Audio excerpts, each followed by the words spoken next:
بے شک آپ اس شخص کو ڈر سنائیں من اتبع ذکر، جو نصیحت کو مانے، وخشی الرحمن بالغیب، اور بن دیکھے رب کو مانے۔ یار جب کوئی دیکھ لے، سامنے آنکھوں کے آ جائے، تو پھر تو وہ فرعون نے بھی کہا تھا نا آمنت برب موسیٰ، میں موسیٰ کے رب پر ایمان لایا ہوں، تو دیکھ کے یہ تو بدبخت ایسے تھے چاند ٹکڑے ہوتے دیکھا پھر بھی نہ مانا، اور مدینے والوں نے کچھ بھی نہ دیکھا، کہا ہم جانے وار دیں گے آپ کے نام پہ، تو کہا کہ محبوب وہ تیری راہیں تک رہے ہیں، وہ تیرا انتظار کر رہے ہیں، اور وہ بن دیکھے مان رہے ہیں۔ اللہ اکبر، الذین یؤمنون بالغیب، بن دیکھے انڈٹھے جو سودے کرتے ہیں۔ بڑا معروف نام ہے بہلول کا، مجاذیب میں تھا۔ مجذوب وہ ہوتا ہے کہ تجلیات کے وفود سے جس کا چراغ عقل ٹوٹ جائے، بجھ جائے، جس کا شیشہ عقل ٹوٹ جائے، اس کو مجذوب کہتے ہیں، لیکن اللہ کی قربت کے سائے میں وہ رہتا ہے۔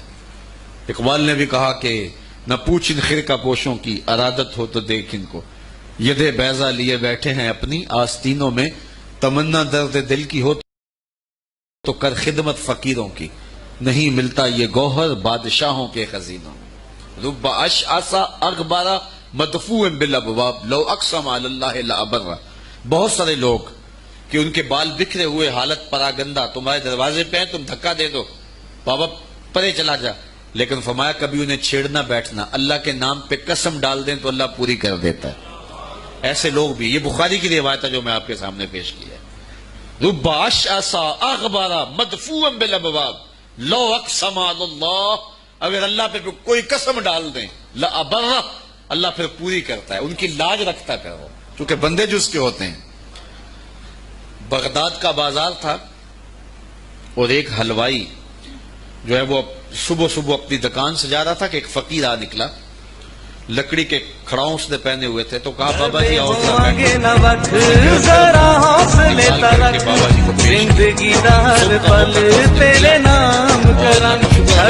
اور اس کو بھی کہا تیرا بھی شکریہ، اور فقیر آگے چل پڑا۔ بازار کا منظر تھا، آگے ایک فاحشہ عورت اپنے دوست کے ساتھ، اپنے یار کے ساتھ سیڑھیوں پر بیٹھ کے موسم کا لطف لے رہی تھی۔ یہ آج کل جس طرح ہلکی ہلکی بوندا باندی ہو تو جی چاہتا نا کہ باہر آئیں اور منظر دیکھیں، تو ساون کی رت لگی ہوئی تھی، ہلکی ہلکی بوندا باندی تھی، تو سیڑھیوں پہ بیٹھ کے وہ موسم کا لطف لے رہے تھے کہ یہ فقیر اپنی موج میں بازار سے گزرا، تو لکڑی کے کھڑاؤں تھے، کیچڑ اڑ کے کبھی دائیں گرتا تھا کبھی بائیں گرتا تھا، ایک چھینٹا اڑا اور اس عورت کے لباس پہ جا گرا۔ اس کے پاس اس کا بیٹھا ہوا جو یار تھا اسے بڑا غصہ آیا، اٹھا اور آ کے فقیر کے منہ پہ تھپڑ مارا۔ فقیر بنے پھرتے ہو، چلنے کی تمیز بھی نہیں ہے، قیمتی لباس آیا کر دیا۔ فقیر نے آسمان کی طرف دیکھا اور ہنس کے کہا مالک تو بھی بڑا بے نیاز ہے، کہیں سے دودھ پلواتا ہے کہیں سے تھپڑ مرواتا ہے۔ حضرت داتا گنج بخش علی حجویری کشف الماجوب میں لکھتے ہیں فقیر اتنی دیر تک فقیر نہیں بنتا جب تک خدا کی رضا پہ راضی نہیں ہو جاتا۔ بلیا لوکی تینو کافر کافر آکھن تو آہو آہو آکھ، جب تک یہ کیفیت نہیں ہو جاتی فقیر فقیر نہیں بنتا۔ کہا مالک تیری بھی عجیب شان ہے، کہیں سے دودھ پلواتا ہے کہیں سے تھپڑ مرواتا ہے۔ یہ کہہ کے فقیر آگے چل پڑا۔ وہ عورت چھت پہ جانے لگی تو پاؤں پھسلا سیڑھی سے تو سر کے بل گری، چوٹ کوئی ایسی آئی کہ موقع پہ فوت ہو گئی۔ شور مچ گیا کہ فقیر نے کوئی بد دعا دی تھی آسمان کی طرف منہ کر کے، تو یہ قیمتی جان چلی گئی۔ فقیر ابھی بازار کے دوسرے کونے تک نہیں پہنچنے پائے تھے کہ پکڑ لیے گئے۔ لوگوں نے کہا فقیر بنے پھرتے ہو، حوصلہ بھی نہیں رکھتے ہو، کیا ہوا میاں؟ کہا تم نے بد دعا دی اور عورت کی جان گئی۔ کہا بلّہ میں نے تو کوئی بد دعا دی تھی۔ کہا نہیں، تیری بد دعا کا کیا دھرا ہے، لوگوں نے جو ہے وہ ضد کی کہ تو نے کوئی بد دعا دی تھی تب ایسا ہوا ہے۔ جب لوگوں نے ضد کی نا، اس نے کہا اگر سچی بات پوچھتے ہو نا تو میں نے بد دعا کوئی نہیں دی، یہ اصل میں یاروں یاروں کی لڑائی ہے۔ کہا وہ کیا؟ کہا جب میں گزر رہا تھا تو میرے پاؤں سے چینٹا اڑا، اس عورت کے لباس پہ پڑا تو اس کے یار کو غصہ آیا، اس نے مجھے مارا، پھر میرے یار کو بھی غصہ آ گیا۔ تو کہا رب اشعث اغبر مدفوع بالابواب لو اقسم علی اللہ لابر۔ اولاد کی تربیت ہمارے ذمہ لازم ہے، اور اس تربیت کا بہترین ذریعہ ہماری اپنی تربیت ہے۔ اولادیں ہماری گفتگو کو تھوڑا، ہمارے عمل کو زیادہ قبول کرتے ہیں۔ آج لوگ ہمارے پاس آتے ہیں جی ہمارا بچہ نماز نہیں پڑھتا، چلو ہم نہیں پڑھتے یہ تو پڑھے، تو میں کہتا ہوں یہ کیوں پڑھے؟ جب تم مصلی بچھاؤ گے تو یہ بھی بچھائے گا. تو ہم نے اپنے عمل سے اپنی اولاد کو جو ہے وہ سیدھا کرنا ہے اور ان کو درست راستے پہ لانا ہے. بالخصوص بچے جب چھوٹے ہوتے ہیں اس وقت وہ ماں باپ کی بات کو غور سے سنتے ہیں. انہیں ماں باپ سے بہت زیادہ محتاجی ہوتی ہے، ضرورت مند ہوتے ہیں اور ماں باپ کی عادات کو کاپی کرتے ہیں.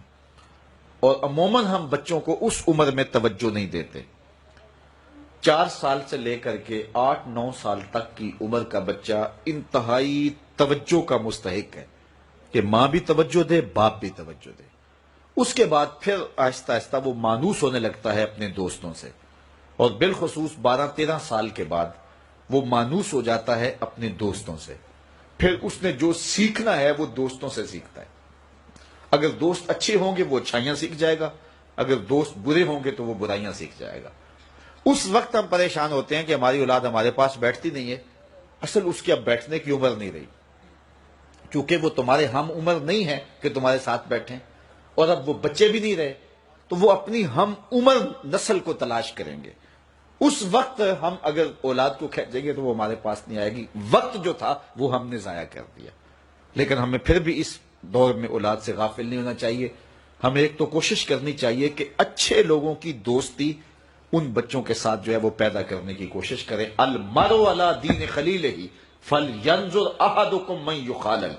رسول اللہ صلی اللہ علیہ وسلم نے ارشاد فرمایا ہر شخص اپنے دوست کے دین پہ ہوتا ہے، تو جب وہ دوستی لگانے لگے تو دیکھے کہ وہ دوستی کس سے لگا رہا ہے.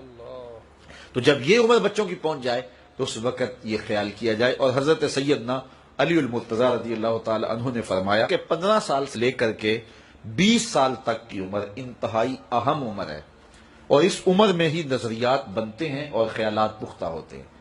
تو جس نے اس عمر کو سنبھال لیا اس نے اپنی زندگی سنوار لی، اور جس کی یہ عمر بگڑ گئی اس کا سب کچھ بگڑ گیا. اس وقت میرے خیال کے مطابق 15 سے 20 سال تک کی اس عمر کو دوست بھی نہیں اتنا بگاڑ سکتے، معاشرہ بھی اتنا نہیں بگاڑ سکتا.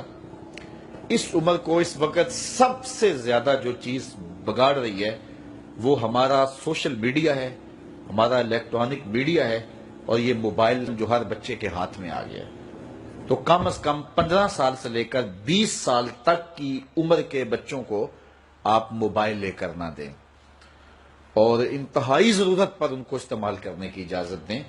باقی ان کو اس عمر کے اندر اگر آپ نے اجازت فراہم کر دی اور وہ آپ کے کہے میں نہ رہے تو یہ ایسی بربادی ہے، ایسی تباہی ہے کہ جس کا ازالہ بعد میں بہت مشکل ممکن ہوگا.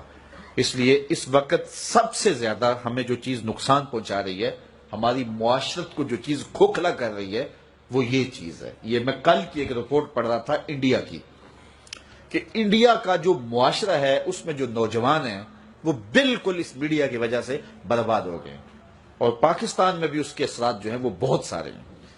لیکن یہاں اب بھی کوئی شرم و حیا موجود ہے، لیکن اگر ہم نے اپنی نسل کے آگے بند نہ باندھا تو یہ میڈیا مغرب کی جانب سے ہماری معاشرتوں کو تباہ کرنے کے لیے ایک ہتھیار کے طور پہ استعمال کیا جا رہا ہے، اور ہماری نسل بڑی تیزی کے ساتھ جو ہے اس کا شکار ہو رہی ہے، اور گھر لٹ رہے ہیں. شرم و حیا وہ جو ہے وہ اس کا جنازہ نکل رہا ہے. تو اس حوالے سے والدین کو خصوصی توجہ دینے کی ضرورت ہے. پھر ہاتھ ملیں گے تو پھر جو ہے وہ اس کا کوئی علاج نہیں ہوگا. لکھا ہے وہ ہمیں مل کے رہے گا. شیخ سعدی شیرازی فرماتے ہیں یہ کبھی نہیں ہوتا کہ مقدر کا لکھا نہ ملے، ہمارے اوپر صرف کوشش کرنا ہے. انہوں نے بڑی خوبصورت مثال دی کہ ایک بندہ جا رہا تھا جنگل میں تو اس نے دیکھا کہ ایک لومڑی ہے جس کے پاؤں بھی کٹے ہیں، ہاتھ بھی کٹے ہوئے. تو اس نے کہا مالک تو اس کو کیسے رزق دیتا ہوگا؟ تو وہ ایک درخت پہ چڑھ کے بیٹھ گیا. ایک شیر آیا، اس نے شکار کیا اور کچھ کھایا اور باقی بس خزدہ چھوڑ کے چلا گیا. یہ رینگتی ہوئی آگے بڑھی اور وہ جو بچہ کھچا تھا اس نے وہ کھا لیا. تو اس کا بڑا یقین کامل ہو گیا. اس نے کہا کہ مالک تو کتنا کریم ہے، اس کو بھی رزق دیتا ہے. ایک غار میں جا کے بیٹھ گیا. جب وہ بے دست و پا لومڑی کو رزق دیتا ہے انہیں تو پھر انسان. ایک پہر گزرا، 2 پہر گزرے تو حاطف سے آواز آئی میرے بندے میں تجھے بھی دوں گا لیکن شیر بن لومڑی نہ بن، شیر بن لومڑی نہ بن، کہ خود بھی کھا اور اوروں کو بھی کھلا. تو قسمت کا ہے جو مل کے رہتا ہے.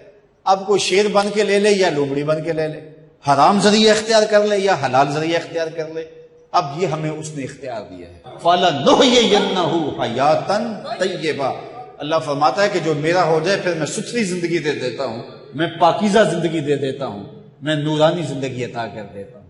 تو یقیناً جو اس کے ہو جائیں پھر اللہ اس کا ہو جاتا ہے۔ فَلَنُحْيِيَنَّهُ حَيَاتًا طَيِّبَةً کا روپ چڑھتا ہے ان کے چہرے کے اوپر، زندہ ہوتے ہیں تو خوبصورت زندگی گزارتے ہیں، اور جب اس دنیا سے جاتے ہیں تو پھر بھی خوبصورت زندگی گزارتے ہیں۔ اللہ تعالی ہمیں ایسا کر دے کہ مرنے کے بعد بھی ہمارے چہرے پہ رسول اللہ کے انوار کا عکس نمایاں ہو، اور دنیا کی زندگی میں رہیں تو ہم طمانیت کی زندگی، سکھ اور چین کی زندگی گزاریں۔ صبح سے لے کر شام تک ٹینشن، مصیبت، پریشانیاں، کیا ضرورت ہے اتنا کچھ لینے کے لیے؟ درود پڑھتے جاؤ، زندگی گزارتے جاؤ، زندگی سوکھی گزارو، زندگی اوکھی نہ گزارو، جو اللہ نے دے دیا اس پہ راضی ہو جاؤ، بس ٹھیک ہے۔ اگر کوئی لوگ تمہیں گالیاں دیتے ہیں، برا کہتے ہیں، کوئی بات نہیں، بلیا لوکی تینوں کافر کافر آکھن تو آہو آہو آہ۔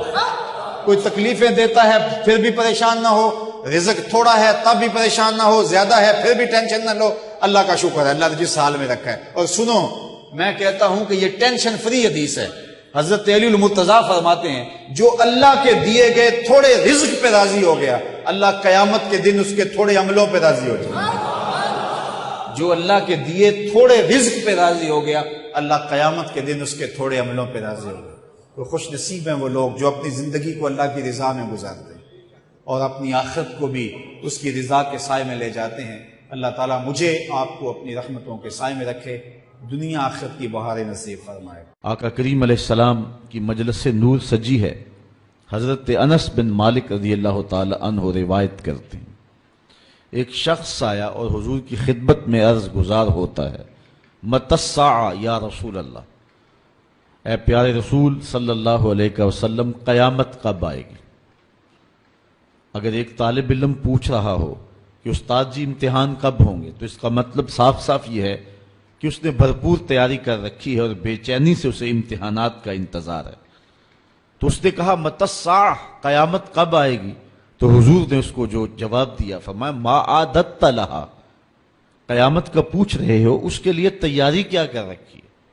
تو شخص کا جواب سنیے، اس نے عرض کی ما عادت لہا من کثیر صلاۃ ولا صوم ولا صدقہ ولکن احب اللہ ورسولہ، میں قیامت کی تیاری کے لیے نمازوں، روزوں اور صدقات کی کثرت نہیں رکھتا۔ بعض ہمارے خطبہ جوش خطابت میں کہہ دیتے ہیں کہ اس نے کہا کہ یا رسول اللہ، نہ میں نمازیں پڑھی ہیں نہ میں روزے رکھے ہیں۔ یہ کیسے ہو سکتا ہے کہ ایک صحابی رسول ہو اور وہ نماز نہ پڑھتا ہو اور وہ روزے نہ رکھتا ہو؟ اس نے روزوں اور نمازوں کی کثرت کی نفی کی ہے۔ لفظ جو حدیث کے ہیں وہ یہ ہیں، اس نے کہا ما عادت لہا من کثیر صلاۃ ولا صوم ولا صدقہ، میرے پاس نمازوں اور روزوں اور صدقے کی کثرت نہیں ہے۔ اس بات پہ مجھے کوئی تیاری کی صورت میں ناز نہیں ہے کہ میرے پاس بہت ساری نمازوں کا ذخیرہ ہے، صدقات میں نے بہت سارے کیے ہیں، لیکن جو میری تیاری ہے وہ یہ ہے ولیکن احب اللہ ورسولہ، میں اللہ اور اس کے رسول سے پیار کرتا ہوں، میری بس یہی تیاری ہے۔ تو اس جواب پر حضور علیہ السلام نے جو ارشاد فرمایا وہ سننے کے قابل ہے۔ آقا کریم علیہ السلام نے ارشاد فرمایا انت مع من احببت، تو جس کے ساتھ محبت کرتا ہے اسی کے ساتھ ہوگا۔ اب حضرت انس بن مالک رضی اللہ تعالی عنہ اپنی رائے دیتے ہیں، فرماتے ہیں فما فرحنا بے قول نبی صلی اللہ علیہ وسلم انت مع من احببت، کہتے ہیں ایمان لانے کے بعد زندگی میں کبھی اتنی خوشی نہیں ہوئی تھی جتنی خوشی اس قول کو سن کے ہوئی کہ حضور علیہ السلام نے فرمایا کہ تم اس کے ساتھ ہوگے جس سے محبت کرتے ہو۔ تو حضرت انس رضی اللہ تعالی عنہ مزید فرماتے ہیں انا احب النبی و ابا بکر و عمر و ارجو ان اکون بحبی ایاہم و ان لم اعمل بمثل اعمالہم، کہتے ہیں میں اللہ کے رسول سے پیار کرتا ہوں، میں حضرت ابو بکر سے پیار کرتا ہوں، میں حضرت عمر سے پیار کرتا ہوں، اور ان کی محبت کی وجہ سے میری خوش نصیبی کہ میں ان لوگوں کے ساتھ ہوں گا اگرچہ میرے اعمال ان کے اعمال جیسے نہیں ہیں، لیکن حضور کا یہ فرمان تو جس سے پیار کرتا ہے اس کے ساتھ ہوگا۔ فرماتے ہیں کہ پھر ہماری خوشی کی انتہا نہ رہی، اور ایمان لانے کے بعد صحابہ سب سے زیادہ اگر کسی قول پہ خوش ہوئے ہیں، کسی بات پہ بہت زیادہ انہیں فرحت ہوئی ہے، تو وہ اس بات پہ فرحت ہوئی ہے کہ حضور نے ارشاد فرمایا انتا ما من احببتا، تو اس کے ساتھ ہوگا جس کے ساتھ نہیں اب تھمنا نہیں، فردوس میں جا کر دم لینا، آفاق کے ہر ہر گوشے میں قرآن سنا کر دم لینا، اب رکنا نہیں اب تھمنا نہیں۔